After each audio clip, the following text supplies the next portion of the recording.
नागपुर में उपमुख्यमंत्री एकनाथ शिंदे ने संविधान दिवस पर डॉक्टर बाबा साहेब आम्बेडकर को नमन करते हुए कहा कि देश संविधान के आधार पर ही चलता है और 26/11 के शहीदों तथा सभी मृत नागरिकों को उन्होंने भावपूर्ण श्रद्धांजलि अर्पित की।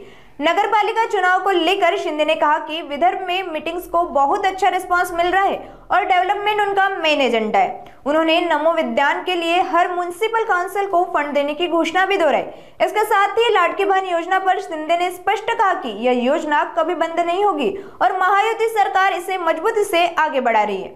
गौर से सुनिए क्या कहना है महाराष्ट्र उपमुख्यमंत्री एकनाथ शिंदे का। सर्वप्रथम मी आज संविधान दिनाच्या निमित्ताने मी सगळ्यांना शुभेच्छा देतो। भारतरत्न डॉक्टर बाबासाहेब आंबेडकर यांनी संविधान आपलं सर्वोत्तम लिहिलं आणि त्या घटनेच्या आधारावर आपला राज्यकारभार चालतोय आणि संविधान दिन साजरा करण्याची सुरुवात आदरणीय प्रधानमंत्री नरेंद्र मोदीजींनी सुरू केली। त्यांचं मी मनापासून अभिनंदन करतो। आणि काही लोक संविधानाच्या कोऱ्या पुस्तिका लाल कलरच्या सगळीकडे दाखवतात, त्यांनी जरा याच्यातून बोध घ्यावा असंही मी या ठिकाणी सूचित करतो। त्याचबरोबर 26/11 मुंबईवर झालेला हल्ला, 26/11चा जो काळा दिवस मुंबईकरांनी पाहिला, त्यामध्ये मी शहीदांना विनम्र अभिवादन करतो आणि ज्यामध्ये निरपराध लोकांचा बळी गेलाय त्यांना श्रद्धांजली अर्पित करतो। आणि यामध्ये विदर्भामध्ये मी कालपासून प्रचार करतोय।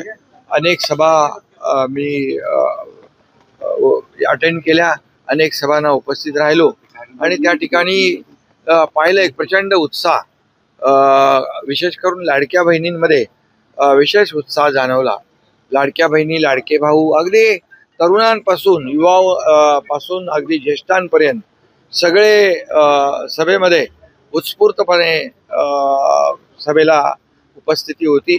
यावरून शिवसेनेचे जिथं जिथं नगराध्यक्ष पदाचे उमेदवार आहेत, नगरसेवक पदाचे उमेदवार आहेत, त्यांच्या पाठीशी स्थानिक पातळीवरची जनता, मतदार या ठिकाणी उभे राहिलेले चित्र मी पाहिलेलं आहे आणि विकासाचा मुद्दा घेऊन आम्ही ही निवडणूक लढवतोय।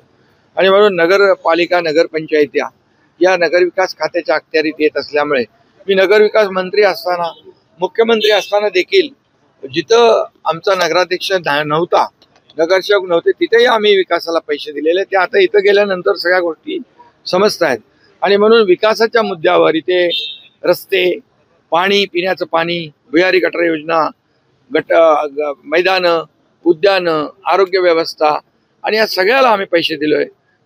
प्रधानमंत्री नरेंद्र मोदीजींच्या वाढदिवसानिमित्त प्रत्येक नगर परिषदेला 1-1 कोटी रुपये नमो उद्यानासाठी दिले, ते देखील त्यांना पोहोचले। त्यामुळे खऱ्या अर्थाने विकासाचा मुद्दा हाच आमचा अजेंडा।